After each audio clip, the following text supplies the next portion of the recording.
आखिर स्वर्ग जाने का असली हकदार कौन होता है और कौन जाता है नरक में यमराज की सभा में।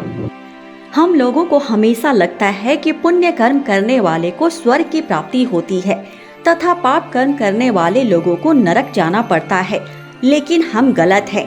इस कथा के माध्यम से हम आपको बताएंगे कि स्वर्ग का असली हकदार कौन होता है और वो कौन से कर्म होते हैं जिससे आपके सारे पाप समाप्त हो जाते हैं। एक बार धरती लोक पर 4 व्यक्तियों की मृत्यु हो गई। एक था बहुत ही बड़ा मध्य देश का राजा, दूसरा था बहुत ही बड़ा धनी व्यापारी और तीसरा था एक पूजा पाठ करने वाला बड़ा पंडित और चौथा था एक गरीब मजदूर। अब जैसे ही वो चारों लोग यमलोक पहुँचे तो उन चारों में बहस होना शुरू हो गया। सभी लोग कहने लगे कि मुझे ही स्वर्ग मिलना चाहिए। सबसे पहले राजा कहने लगा कि देखो, यमराज मुझे पक्का स्वर्ग ही भेज देंगे क्योंकि मैं एक विश्वविख्यात राजा हूँ। मैंने अपने राज्य में अनेकों सत्कर्म किए हैं। मैंने अपना खूब नाम कमाया। चारों तरफ लोग मेरी जय जयकार थकते नहीं थे। मेरे द्वार में जो भी भिखारी आया उसे मैंने इतना दिया कि उसने जीवन भर मेरा नाम नहीं भूला। हर तरफ मेरे नाम का बड़ा गुणगान होता था। मैं अपने दरबार में हर दिन हजारों भूखे लोगों को खाना खिलाता था। इसलिए मेरे कर्मों को देखते हुए यमराज मुझे पक्का ही स्वर्ग भेजेंगे। राजा का बात सुनते ही धनी व्यापारी कहने लगा कि भाई, मैंने कोई अपनी पृथ्वी पर जिंदगी बर्बाद नहीं की है। मैंने भी पृथ्वी लोक पर रहकर खूब सारा धन कमाया है और धन कमा कर के मैंने अपने धन का 10वां हिस्सा लोगों में दान कर दिया है। मैंने कई सारे तीर्थ किए हैं, उसमें कई तीर्थों पर भोज भंडारे सबको खिलाए हैं। देखना, मेरे इन कर्मों को देखते ही यमराज मुझे पक्का स्वर्ग भेज देंगे।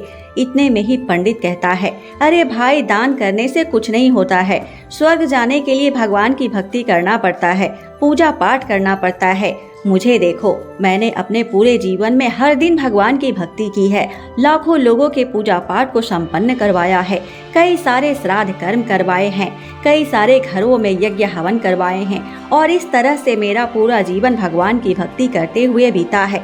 तुम लोगों ने तो सिर्फ दान किया है, मैंने अपना पूरा जीवन भगवान को ही समर्पित कर दिया है। देखना, यमराज मुझे पक्का स्वर्ग भेजेंगे। सबसे पहले तीनों ने अपनी बहस खत्म की। उतने में ही उन तीनों की नज़र उस गरीब मजदूर पर पड़ी, लेकिन गरीब मजदूर ने जिंदगी में कोई अच्छा काम किया ही नहीं था। इसलिए वह सर झुकाए खड़ा था और मन ही मन सोच रहा था कि जब इतने महान लोग हैं, इतने विख्यात लोग हैं, इतने ज़्यादा सत्कर्म किए हैं, उनके आगे मैंने कुछ पुण्य ही नहीं किया है। मेरा कुछ बोलना उचित ही नहीं है। इतने में ही यमराज और चित्रगुप्त जी दोनों ही यमलोक के द्वार पर हाजिर हुए। चित्रगुप्त जी के हाथों में एक मोटी पुस्तक थी जिसमें समस्त प्राणियों का लेखा जोखा था। यमराज ने सबसे पहले राजा को बुलाया और उससे पूछा कि बताओ, आत्मा, तुम्हें क्यों लगता है कि तुम्हें स्वर्ग ही मिलना चाहिए? तुम तो पृथ्वी लोक पर बड़े विख्यात राजा थे। तुमने जीवन भर में कौन से शुभ कर्म किए हैं, बताओ। मुझे राजा कहता है कि भगवान, मैं बहुत ही बड़े राज्य का स्वामी था। मेरा राज्य बड़ा ही समृद्ध और खुशहाल था। मेरे राज्य में दीनहीन गरीब लोग बहुत ही कम थे। सब मेरी छत्र छाया में सब बड़े आनंद से जीवन यापन कर रहे थे। मैंने अपने राज्य के लोगों को किसी चीज की कमी नहीं होने दी। मेरे यहाँ हर भूखे को भोजन मिला था। मैंने लाखों धन की मोहर रोज दान में दी ताकि लोग भूख से ना मरे। प्रजा के लोग मुझसे बहुत ही खुश थे और यही मेरे जीवन के अच्छे कर्म हैं।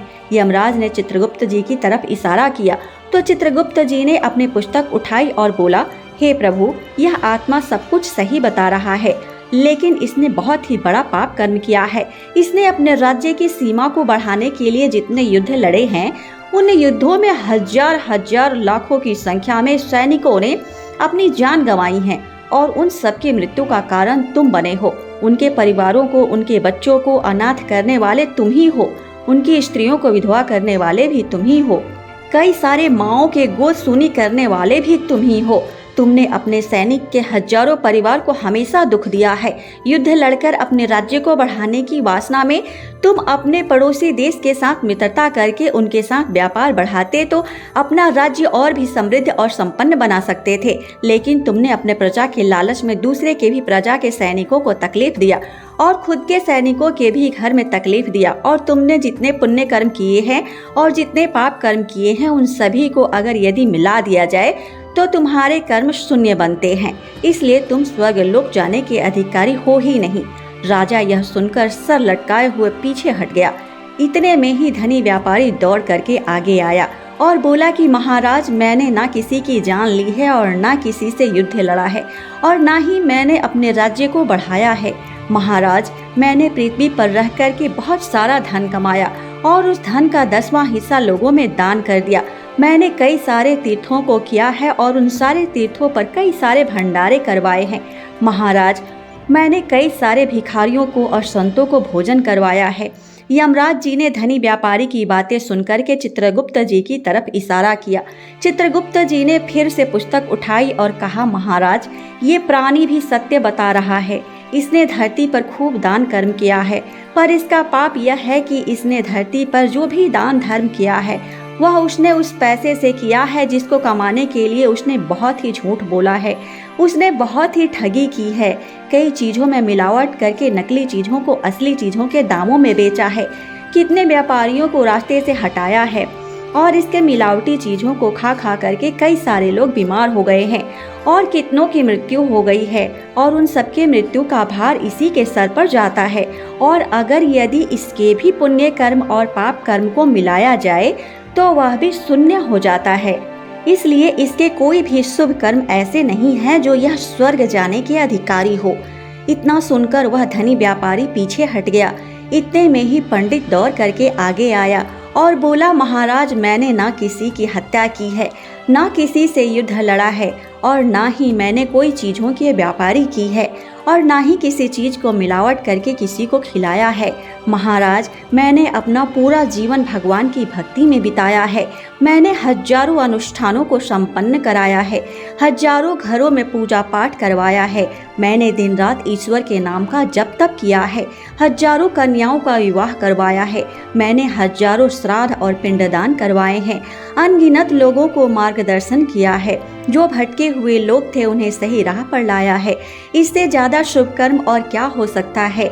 चित्रगुप्त जी अपनी पुस्तक को निकालते हैं और कहते हैं कि महाराज, इस आत्मा का कहना बिल्कुल सत्य है। वास्तव में इसने हजारों लोगों को ज्ञान दिया है और हजारों लोगों को सही रास्ते पर लाया है, लेकिन उस ज्ञान पर कभी स्वयं अमल नहीं किया है। इसने सैकड़ों यज्ञ को पूरा करवाया है, लेकिन कोई भी यज्ञ निस्वार्थ भाव से नहीं कराया है। यह हमेशा धन के लिए लालची बना रहा। ये लोगों को मोह माया और भोग विलास से दूर जाने का ज्ञान देता रहा, लेकिन यह खुद सबसे बड़ा भोगी और मोह माया के अंदर था। अब उदास होते हुए पंडित जी भी पीछे हट गए। अब बचा केवल मजदूर था। यह सब देखकर मजदूर बड़ा हैरान था कि अब तक मैं जिनको इतना महान समझ रहा था उनमें कोई भी स्वर्ग जाने का अधिकारी नहीं है, तो मैं कैसे स्वर्ग जा सकता हूँ। जैसे ही चित्रगुप्त ने मजदूर की तरफ इशारा किया तो मजदूर पहले से ही कहने लगा, प्रभु, मैं स्वर्ग जाने के अधिकारी में हूँ ही नहीं। मैंने पृथ्वी लोक पर भी नरक का ही भोगा है और आगे भी मेरी किस्मत में नरक ही है।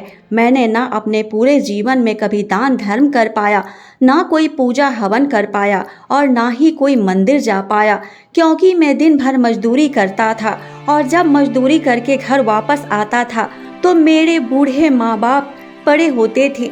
उसके बाद मेरा जो कुछ समय बचता था वो मेरी माँ बाप के सेवा में चला जाता था। उसके बाद मैं अपने कुछ समय निकाल करके घर परिवार के लोगों के साथ बैठता और उनसे बातें करता था और यही मेरे पूरे जीवन की दिनचर्या थी। इतने में चित्रगुप्त जी ने पुस्तक उठाई और बोला कि हे मानव, तुम ठीक से याद करो, तुमने कोई तो पुण्य का कर्म किया होगा अपने जीवन में, क्योंकि मेरी पुस्तक में तुम्हारे द्वारा किए गए कोई पाप कर्म दिख ही नहीं रहे हैं। तब वो गरीब मजदूर अपनी पूरी जीवनी को एक बार फिर से याद करता है और उसे याद आता है कि एक बार जब वह अपने खेतों में काम कर रहा था तब एक पक्षी जो अंधड़ के कारण गिर गया था और उसके बच्चे भी गिर गए थे, उसकी इस मजदूर ने उपचार करवाया था और उसके घोंसले को भी वापस बनवा करके उन पक्षियों को कई दिनों तक दाना खिलाया था। अपने उस कर्म को बताते हुए गरीब मजदूर कहता है कि हे प्रभु, मैंने जीवन भर दुख तकलीफ काटा है, पर मैं आपसे एक विनती करना चाहता हूँ। आप मुझे इस कर्म के बदले सिर्फ एक बार आप मुझे स्वर्ग के दर्शन करा दीजिए। मैं जानता हूँ कि मैं उस लायक नहीं हूँ कि मुझे स्वर्ग के एक क्षण भी दर्शन हो सके, लेकिन मैंने अपने पूरे जीवन में सिर्फ एक यही कर्म कर पाया है और मेरा आधा जीवन अपने माँ बाप की सेवा में निकल गया और मेरा आधा जीवन अपने घर वालों को पालने पोषने में निकल गया, इसलिए मैं कुछ भी नहीं कर पाया। प्रभु, कृपया करके आप मुझे एक क्षण के लिए ही सही स्वर्ग के दर्शन करा दीजिए। मजदूर अपने जीवन के इस अच्छे कर्म को बताता है तो चित्रगुप्त जी उसे हाथ पकड़कर स्वर्ग के द्वार ले जाते हैं और कहते हैं, हे मानव, स्वर्ग के असली अधिकारी तुम ही हो। प्राणियों पर निस्वार्थ भाव से दया दिखाना ही सबसे बड़ा पुण्य कर्म होता है और लोगों को लगता है कि वह पाप कर्म करके ढेर सारे धन कमा लेंगे, उसके बाद उस पाप से कमाए हुए कुछ धन का हिस्सा दान कर देंगे तो उसके सारे पाप पुण्य में बदल जाएंगे। लेकिन ऐसा बिल्कुल भी नहीं होने वाला है।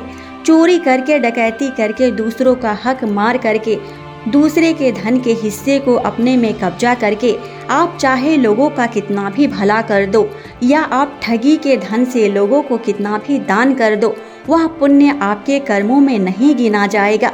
पुण्य कर्म आपके वही गिने जाएंगे जो आप निस्वार्थ भाव से करेंगे। हरे कृष्ण, राधे राधे।